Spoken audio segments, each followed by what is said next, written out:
Hormat Bapak Kapusdokes Polri, Bapak Karumkit Bayangkara tingkat 1 Polri, Bapak Sespusdokes Polri, Bapak Wakarumkit Bayangkara tingkat 1 Pusdokes Polri, Bapak Kabid Dokes, para Karumkit Bayangkara, Prof.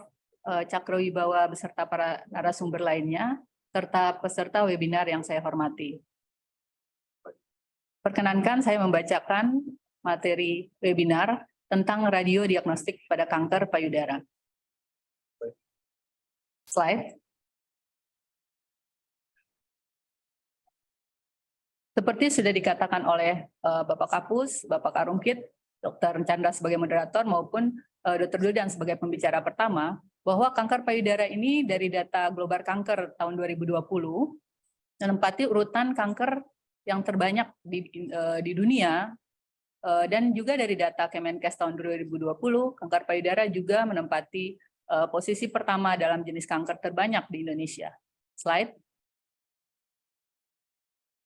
Kanker payudara ini menyerang wanita dengan median usia di usia 66 tahun dan merupakan penyebab kematian kelima di dunia setelah kanker payudara, kanker kolon rektal, kanker gaster, dan kanker liver. Slide. Bagaimana memilih modalitas imaging untuk pemeriksaan kanker payudara ini tergantung pada apakah untuk screening atau diagnostik, kemudian sesuai dengan usia, faktor apakah menyusui, kemudian apakah terpasang breast implant, faktor-faktor resiko lain, serta keinginan dari pasien. Slide. Kanker payudara ini sudah dikatakan bahwa merupakan penyakit terbanyak jenis kanker dan seringnya pasien datang dalam stadium lanjut. Sehingga diperlukan, sudah dijelaskan oleh Dr. Wildan sebagai pembicara pertama, bahwa diperlukan selain sadari maupun sadanis oleh dokter, pemeriksaan radiologi juga diperlukan. Di antaranya mamografi, DBT, yaitu mamografi 3 dimensi, USG, ABUS, atau MRI breast. Slide. Untuk screening mamografi juga sudah dijelaskan bahwa Amerika, Eropa, maupun Australia dan New Zealand menyarankan di atas usia 40 tahun apabila untuk screening. Dan untuk pasien dengan high risk, di Amerika sendiri menyarankan dimulai pada usia 30 tahun, dan di Eropa dianjurkan di usia sekitar 50-70 tahun, dan di Australia dan New Zealand di atas 35 tahun. Slide. Untuk kepentingan diagnosis, dari usia dipilihkan mamografi dan USG di atas 40 tahun ini karena payudaranya sudah lentur dan longgar, sehingga untuk mamografi tidak menimbulkan nyeri. Tetapi apabila di bawah usia 40 tahun, pemilihan modalitasnya adalah USG karena jaringan payudara di bawah 40 tahun ini masih padat dan pasien akan nyeri karena dilakukan kompresi pada mamografi. Untuk ibu-ibu yang menyusui, pilihan pertama adalah USG, mamografi jika diperlukan, karena mamografi ini menggunakan X-ray yang menyebabkan radiasi. Kemudian pemilihan pada pasien dengan pemasangan breast implant dilakukan USG dan atau MRI breast. Kemudian pada puting yang keluar cairan atau darah dapat dilakukan USG, kemudian duktulografi atau galaktografi, dan MRI breast. Slide. Triple assessment yang sudah dijelaskan bahwa untuk mendiagnosa kanker payudara ini selain dari klinis yang ditemukan adanya benjolan atau adanya bengkak, perubahan warna kulit maupun pupil yang retraksi, papil yang retraksi, atau adanya payudarans pada kulit seperti kulit jeruk, biasanya klinisi akan menganjurkan pemeriksaan lanjutan ke radiologi berupa USG, mamografi, atau MRI. Dan lanjutan lainnya adalah patologi berupa FNAB atau biopsi. Sehingga hal ini diharapkan dapat menegakkan diagnosis secara lebih akurat dan lebih tepat. Slide.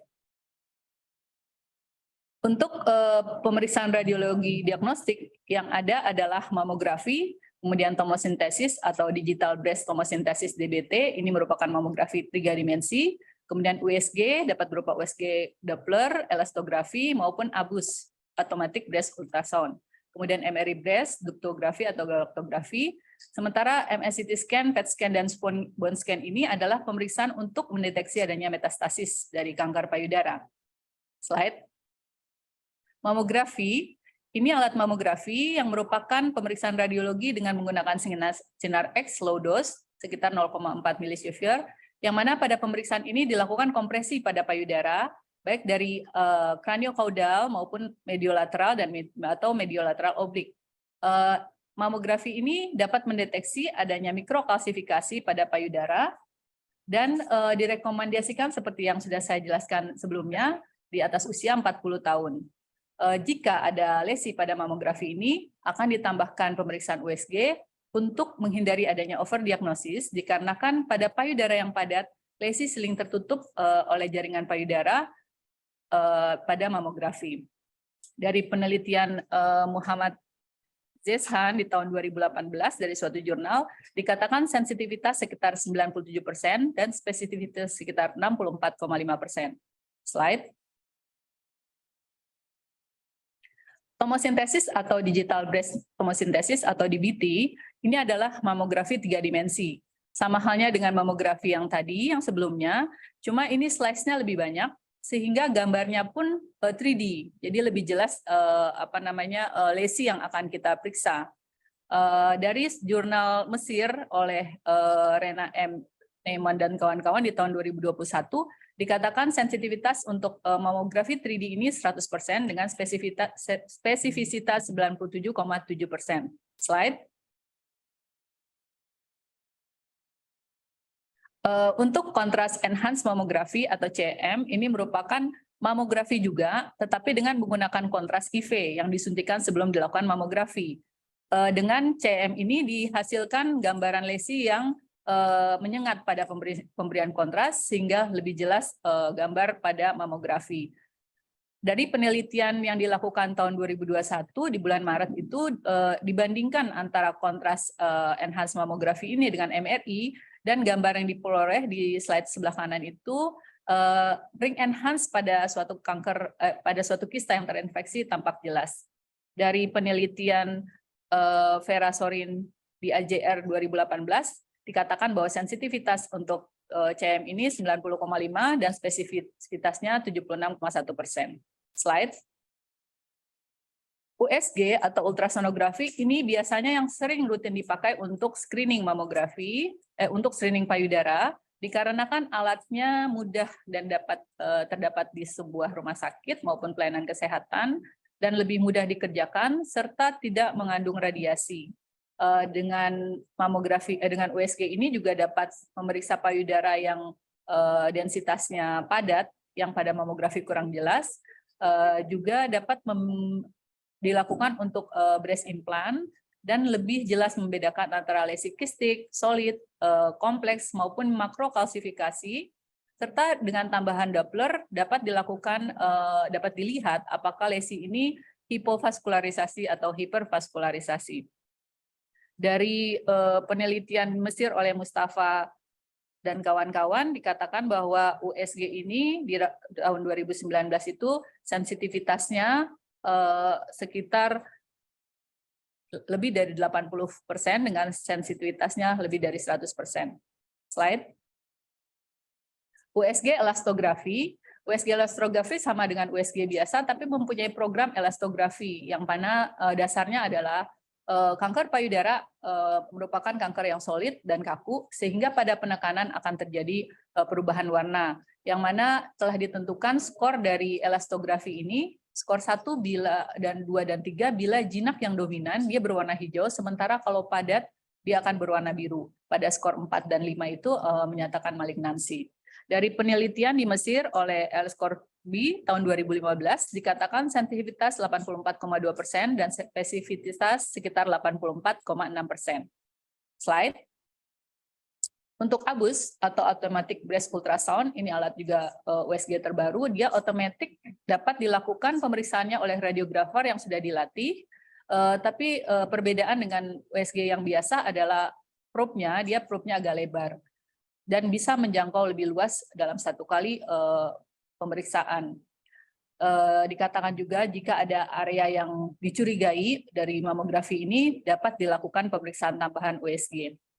Dari penelitian di Mesir oleh Mustafa Ahmad tahun 2019, ABUS ini dibandingkan dengan USG biasa dikatakan sensitivitas sekitar 90% dan spesifisitas sekitar 100%. Slide. MRI brace menggunakan MRI yang sudah ada di mana-mana di rumah sakit besar, tetapi dia menggunakan coil brace yang lebih spesifik.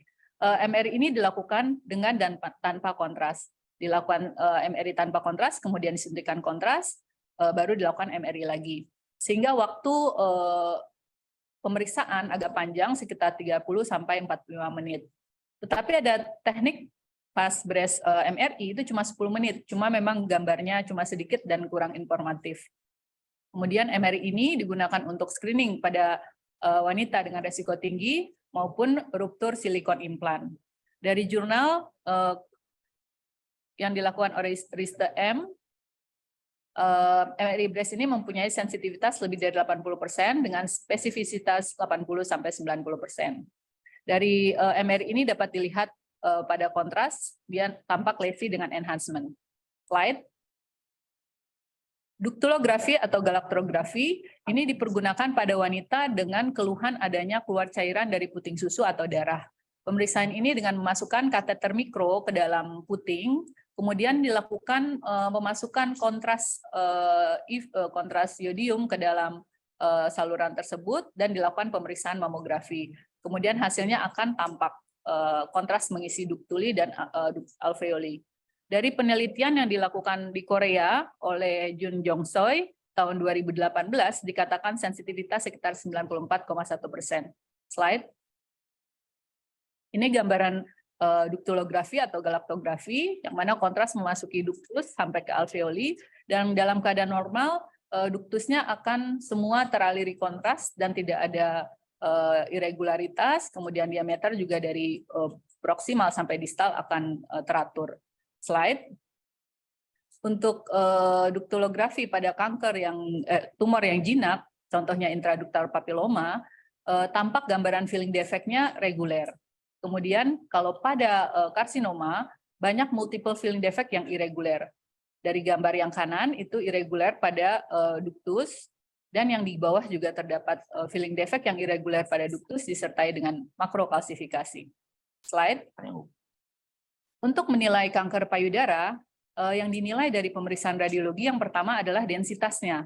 Yang mana densitas makin tinggi itu lebih cenderung mengarah ke arah keganasan. Slide.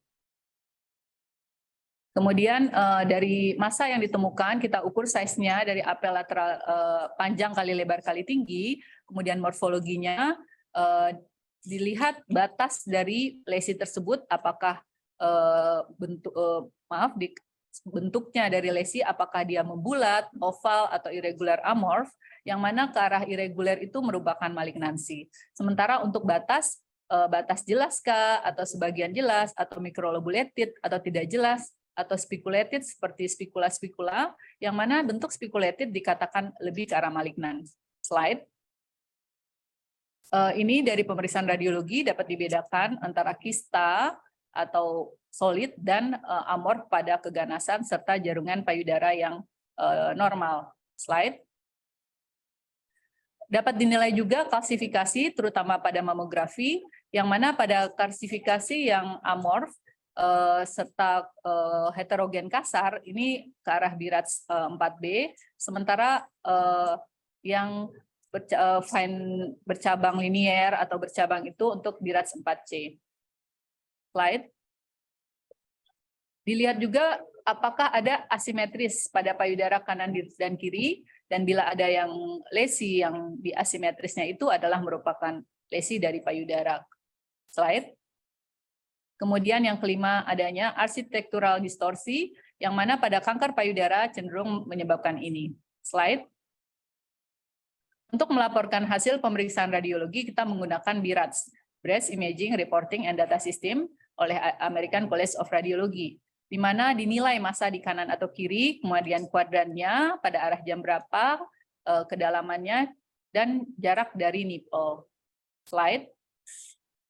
Pada kuadran dapat dibedakan antara kuadran lateral atas, kuadran lateral bawah, kuadran medial atas atau kuadran medial bawah, tetapi lebih sering kami menggunakan yang arah jarum jam, yaitu arah jam 1 sampai jam 12 dengan searah jarum jam pada payudara kanan atau kiri. Slide. Ini sistem BIRATS yang digunakan, yang mana BIRATS 4, 5, dan 6 adalah merupakan BIRATS kategori untuk karsinoma payudara. Slide. Ini gambar, contoh gambar pada BIRATS A, contohnya, itu bila dia mengarah keganasannya agak rendah, dengan gambaran ini pelebaran duct tuli. Kemudian BIRATS 4B ada makrokalsifikasi yang heterogen kasar, itu 4C, kemudian 4B, kemudian BIRATS C adanya arsitektural distorsi. Slide. Ini gambaran BIRATS 4C yang pada mamografi ada 2 lesi. Lesi yang jelas yang besar, kemudian di bawahnya ada lesi yang kecil di arah jam 1. Lesi yang kecil ini pada dikombinasikan dengan pemeriksaan abus, ternyata terdapat lesi yang hipoekoik dengan batas yang irreguler. Kemudian sementara lesi yang besar itu batasnya tegas, lebih jelas, itu fibroadenoma mame. Sementara yang kecil itu adalah BIRATS 4T. Lebih mengarah ke keganasan sekitar 40-90%. Slide. Ini untuk BIRATS 5, dari gambaran mamografi tampak lesi yang opak dengan batas yang speculated, yang dikombinasikan dengan pemeriksaan USG maupun abus, didapatkan lesi amorf hipoekoik dengan tepi yang irreguler, yang pada MRI didapatkan enhancement kuat, ini terkategori sebagai BIRATS 5, yaitu lebih dari 95% mengarah ke keganasan. Slide. Ini untuk BIRATS 6 adalah sudah dibuktikan secara biopsi kalau kasus ini adalah malignan. Ini gambar yang sebelah kiri, ada lesi opak dengan batas yang kurang tegas, kemudian dilakukan USG, ternyata terdapat lesi hipoekoik dengan batas speculated, bentuk amorf dengan ukuran 3,7 cm. Kemudian pasien dilakukan kemoterapi neoadjuvan, dan lesi mengecil menjadi 1,8 cm pada USG. Ini adalah BIRATS 6. Slide. Kesimpulan yang dapat saya sampaikan yaitu apabila sadari dan deteksi dini dari payudara baik dari pasien maupun dokter, ini memerlukan pemeriksaan penunjang radiodiagnostik yang akan menegakkan diagnosis secara lebih pasti sehingga pasien mendapatkan treatment yang sesuai secara dan lebih awal sehingga diharapkan morbiditas dan mortalitas akan berkurang. Demikian yang dapat saya sampaikan. Terima kasih. Assalamualaikum warahmatullahi wabarakatuh. Acara saya kembalikan kepada moderator Dr. Chandra.